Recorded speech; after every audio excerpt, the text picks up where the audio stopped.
Hi everyone, it's Jessica. Welcome back to my channel. There's an extra video this week because we have 2 blocks in the Starry Magic quilt along. So today I'm going to be sharing how we make the second block. So let's get started.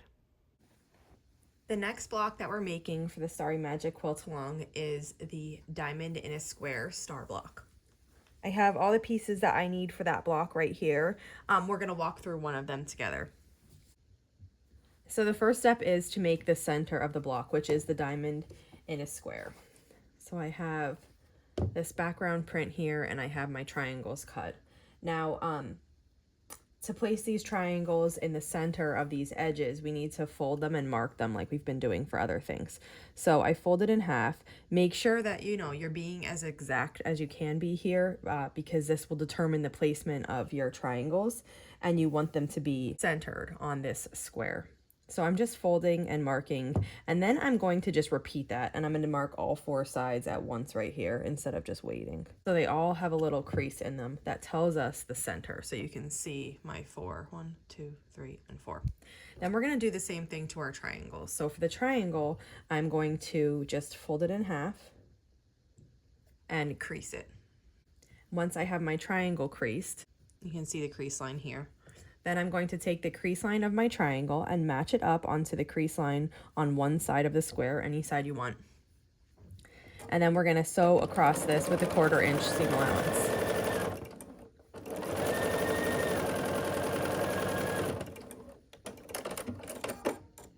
I'm folding another triangle in half here to crease the center.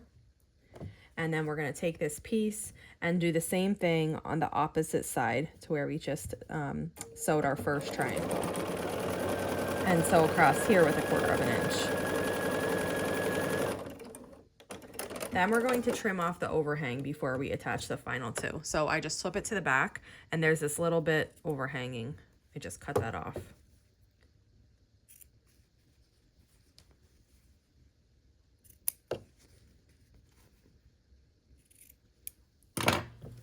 And once those are all trimmed off, we can just finger press this open. And we're going to repeat the process with the 2 remaining sides. So I need 2 more triangles. I'm going to fold them in half to crease them again. And then we'll match up the creases and sew along this side. Same thing as before with a 1/4 inch seam allowance.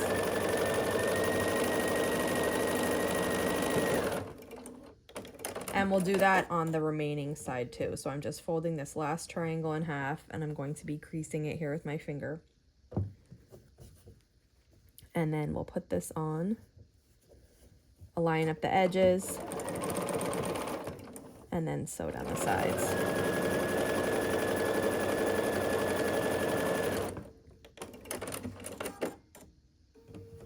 Okay, finger press this open. And then we need to trim the remaining and now we need to trim these other overhangs. So there's 4 of them, 1 on each side, right where we sewed the triangles on. And this side I trim from the front, and if I finger press this, it gets like a nice straight line there. And then I can just trim that overhang so that it's in line with the edge. And then I repeat that on all 4 sides. Okay, so now we have the center of our block, which is this diamond in a square. The next thing is to make our flying geese. And this is the same way that we've been doing them, stitch and flip. We need 4 of them for this star, and we'll make one of them together now. Okay, so I have my rectangle, and I have 2 pieces, and here I chose to use the same fabric as I did for the diamond in the square, but you could do something different. It's really up to you. And we'll just sew across this diagonal here. We'll put the other side on in exactly the same manner. Just match up the square, sew across the diagonal.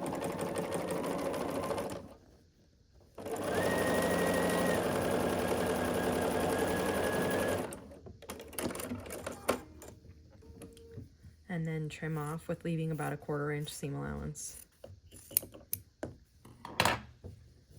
and finger press open. And here's what this flying geese looks like. So we need 4 of these. I'm going to make those now, and then we'll assemble the block.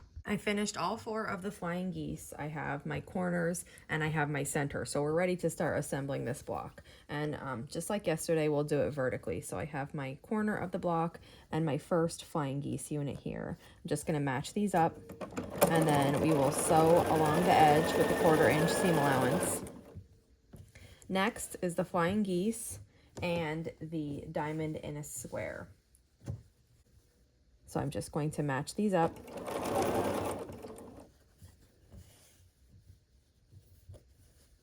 And sew across the edge here too.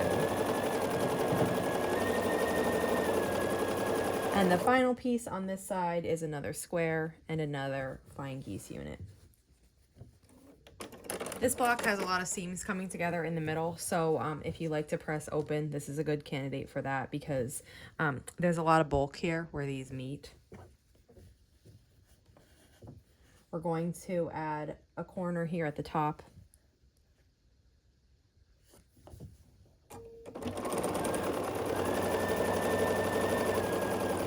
And then the final flying geese.